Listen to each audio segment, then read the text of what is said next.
Ui,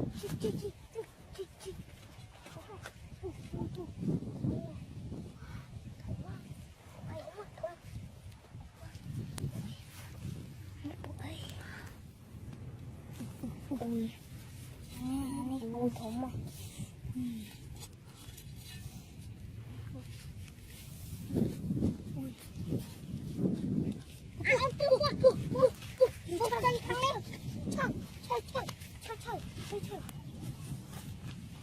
Nó lấy nữa.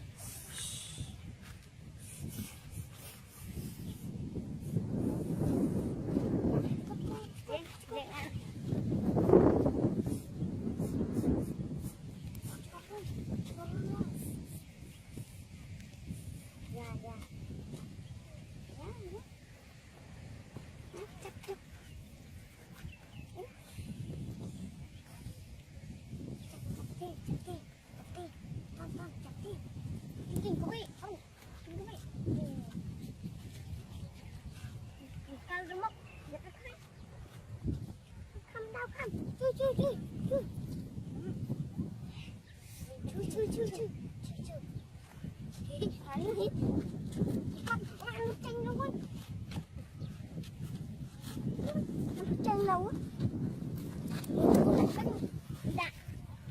lên đáy rồi học mặt, nó lên đáy này, căn phải chặt lên về, chiếm bắt được đào, phải chặt, phụ ấy chỉ làm mồi 4-5 tháng đấy, vụ đôi thì mẹ phong vậy đó, chưa đầu này ta, thật chưa ta, chẳng như tôi không á,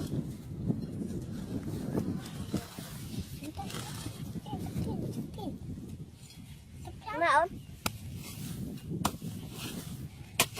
đây mình thấy á.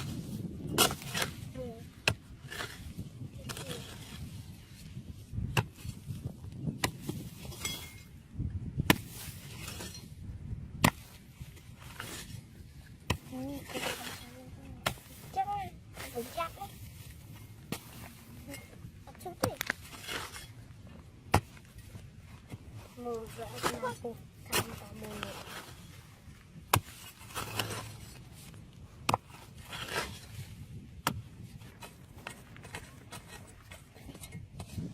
Giặc buộc không. Đi ra ăn. Chừng ai mà màu chân quá. Bỏ mà khám ấy sạch bạc. Ấy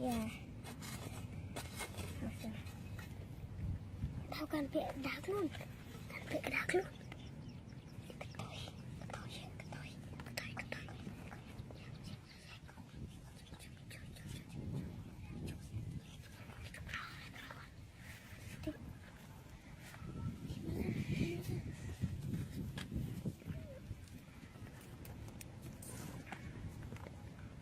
Đi lên tích. Lát đuôi.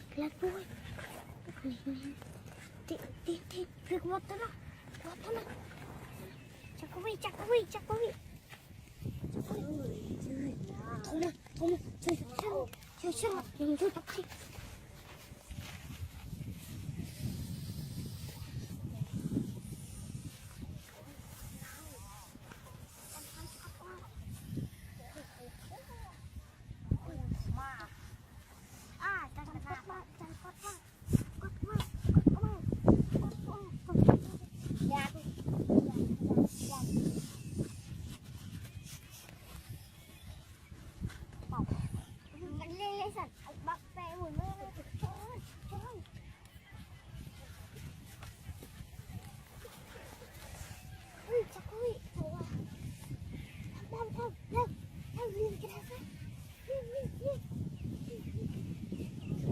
Còn nó quay chạy cùng đá làm chành máu.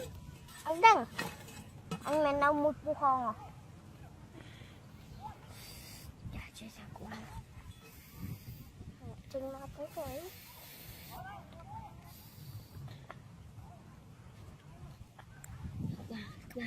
Bà cũng tin anh cùng rô cái này cái chứ cho rừng tàu một clip vạ gì ra kan pun nông chích nào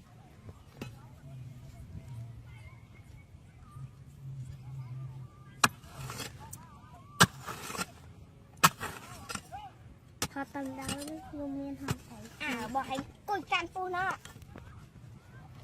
đào ở trong cặp là hầu trong mà đi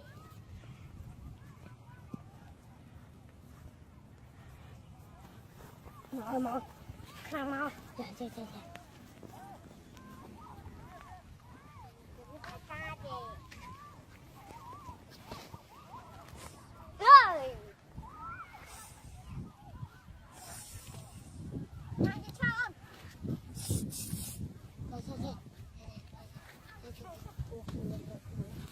không chắc anh ấy khai chứ nè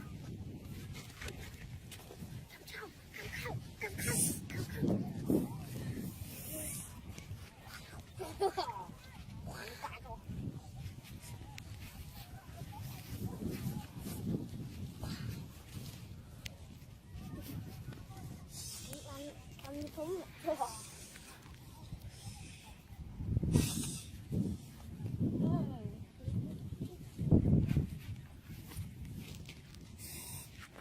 na cũng luôn